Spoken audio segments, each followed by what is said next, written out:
وصحبه وسلم. بعضی مذبذبو جعلي دیوبندیانو د نبی کریم صلی الله علیه وسلم د شان او د ذات ګستاخانو، د هغه بې ادبو، د هغه د شان دشمنانو، چونکې ډېرو ورځو څخه دا نارې وهلې چې د میلاد خاص ورځ لمانځل د هغې اهتمام کول دا بدعت دي.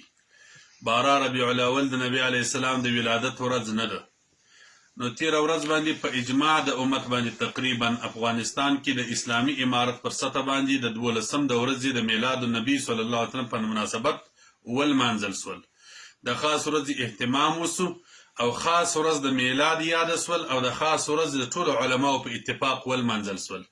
نو دا یو چپلاخه و چې دغه خلکو ته پر مخ ورکول سول چې ځانونه یې مذهب ته منسوبول او ځانونه یو دین ته منسوبول، خو بیا د دغې ورځې خاص اهتمام یا به کله خلکو ته وسوسې ورچولې چې تخصیص ناروا دی، کله به 12 د ربیع الاول نه ده. نو بیا دغه موسوسینو، دغه مذبذبینو بیا د خپل ځان د خلاصېدو لپاره بیا د بدعت داسې تعریفونه وکړل، د ځان یې شارعان جوړ کړي دي، د خپل خېټې څخه یې بیا نوي تعریفونه د بدعت کړي دي چې هغه تعریف د بدعت باندې لږ خبره کوم. د بدعت لغوي او شرعي تعریف کړي دي. هغه د بدعت تعریف چې کړی دی په هغې کې د خپلې خېټې څخه شرایط ورچولي دي، د ځان څخه یې نوي مجتهدین او شارعین جوړ کړي دي. د علماء کرامو تشریح نه مني، وایي دا شارعین نه دي او د خپل ځان تشریحات بیا پکې پیښوي. بیا یې په هغه د بدعت په تعریف کې 2 قیودات ایښي دي. یو دا ویل دي چې بدعت هغه شی دی چې هغه د دین څخه نه وي او په دین کې کیږي. دویم یې دا قید ایښی دی چې که یو کار د دین څخه نه و، خلکو د دین کار بلوي، بیا بدعت دی. بیا یې لیکلي دي چې د سیرت جلسې ځکه بدعت نه دي، دا د دین څخه دي. دا په خیر القرون کې وایي د سیرت جلسې کېدلې.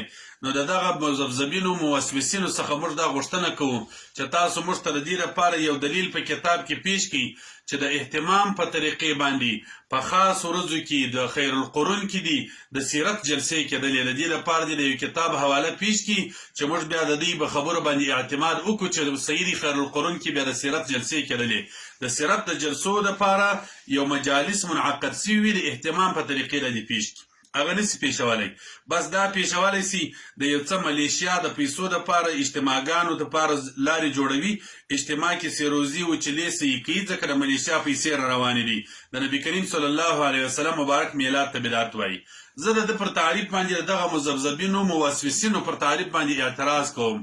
دغه تعریف مانع او جامع دواړه نه دي، دا تعریف ناقص دی، بلکې دا تعریف د بدعت دپاره، د شرعي بدعت دپاره ښه جامع تعریف امام شاه محمد انور شاه کشمیری رحمه الله د دیوبند جید عالم مبارک په عرف شذی کې د ترمذی شریف پر شرح باندې ابواب صلاه الليل کې 102 صفحه کې کړی دي.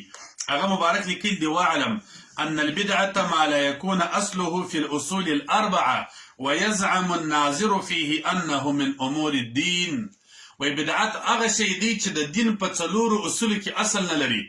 دغه مذبذبینو موسوسینو ویل دي وی بدعت هغه شی دی چې د دین کار نه وي. بیا لیکل دي د دین کار دا معنا چې په خیر القرون کې هغه نه یې سوی. یو پلا خو دغه تشریح چې د دین کار خاص هغه ته ویل کېږي چې په خیر القرون کې نه یې سوی، دا تشریح د ځانه کړی ده، دا په کتابو کې نسته. دا د موسوسینو مذبذبینو نوی بدعت دی چې د بدعت تشریح د ځانه کوي. دویم، شاه انور شاه کشمیری رحمه الله خیر القرون شرط نه ورته بولي. هغوی بدعت هغه شی دی چې د هغه دپاره په اصول اربعو کې اصل نه وي. قرآن، حدیث، اجماع، قیاس کې چې یو شی اصل نه لري هغه بدعت دی. نو اوس د دغه مذبذبین موسوسین غوښتنه وکړي چې میلاد شریف په قرآن کې اصل نه لري، کې په حدیث کې نه لري، کې په اجماع کې نه لري، کې په قیاس کې نه لري. هغه اصل لري د میلاد مجالس، جلسې، اجتماعګانې اصل لري.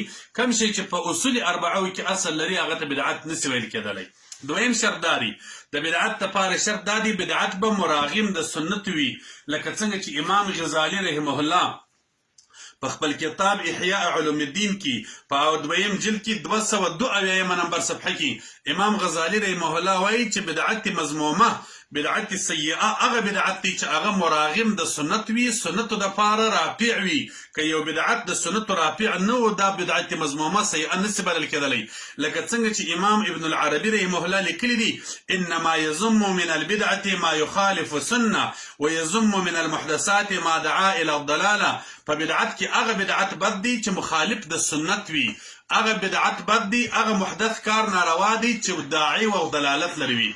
دغه بدعت بد دی چې مخالف د سنت وي، لکه یو سړی چې داسې عمل وکړي. سنت طریقه دا ده چې لمونځ به په لنګوټه کې کوي، یو سړی خلکو ته فتوا ورکوي وایي لمونځ په لنګوټه کې سنت نه دی، دغه بدعت بد دی. هغه بدعت بد دی چې هغه داعی او ضلالت ته وي، لکه د مناظره کورس چې خلک کوي چې هغه د ضلالت ولارې ته خلک رابولي، ګمراهۍ ته خلک دعوتوي، د میلاد خلاف خلک دعوتوي. دغه بدعت په دین کې نه، داعی او ضلالت ته دی. لہذا د بدعت لپاره 3 شرط سول. یو شرط دا سو بدعت هغه کار ته ویل کیږي چې په اصول اربعه کې اصل نه لري. بل شرط دا سو بدعت به مراغم د سنت وي. بل شرط دا سو دا کار به د دین کار خلک بولی. که یو کار په اصول اربعه کې اصل درلودي او یا مراغم د سنت نو، هغه ته بدعت سیئه نه ویل کیږي. دا د شاه انور شاه کشمیری رحمه الله فتواوی دي. اوس د ماته دغه مذبذبین موسوسین د ځان خواهش پرسته او د شهرت پرسته او د ملیشیا د پیسو خوړونکي خلک ماته دا ورشي چې میلاد د کم سنت لپاره رافع دی او میلاد د کم اصل سره د اصول سره د دین مخالف دی. یو خبره بل دا کړی ده چې بدعت کې سیئه او حسنه ستا کنسته. بیا د امام ربانی رحمه الله مکتوبات ته حواله کړی ده. خیر دی، زه پر خبره ډیر تشریح نه کوم د دې مذبذبینو. دومره قدر به وایم چې د بدعت په باب کې چې څوک امام ربانی مجدد الفسانی رحمه الله ته حواله کوي، په دې باندې ښه پوهیږي نه. دا مکتوبات دی، اول جلد دی امام ربانی رحمه الله، د مکتوب نمبر دی د دفتر اول دی، مکتوب کې د حصه دویمه ده. دلته امام ربانی رحمه الله څخه 2 نمبر صفحه ده. دا محاشی پر مکتوبات شریف باندې چې محاشی دی هغه د سید شیخ محمد مظهر قدس سره څخه نقل کوي چې هغه مبارک وایي ان یقول ده ویل: والبدعه الحسنه عند الامام رباني قدس سره داخله في السنه ولا يطلق عليها اسم البدعه. والبدعت حسنه د امام رباني صاحب په سنت کې داخل دي، پر هغه باندې اطلاق د بدعت حسنه بدعت په دې معنی نه کوي بموجب كل بدعه ضلاله.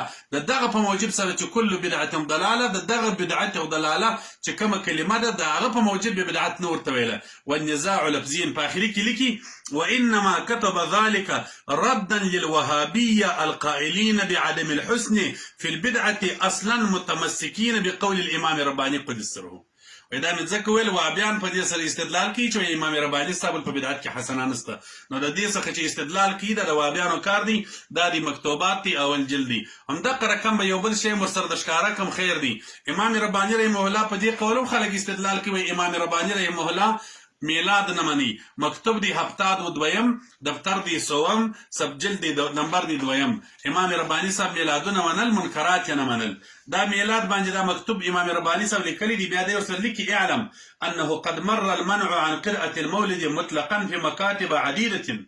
په متعددو مکاتبو کې امام رباني صاحب د میلاد انکار کړی وي، خو مراده قدس سره هو هذا الذي ذكره ها هنا. د امام رباني صاحب مراد دغه میلادونه دي چې په هغو کې منکرات کیږي. وانما اطلق هناك للعله المذكوره ها هنا، ځکه علت په دغه مکتوب هفتاد و دویم کې ذکر دی. اخر کې لیکي: فلا سند في منعه عنه للوهابيين خذلهم الله ومن يحذ حذوهم.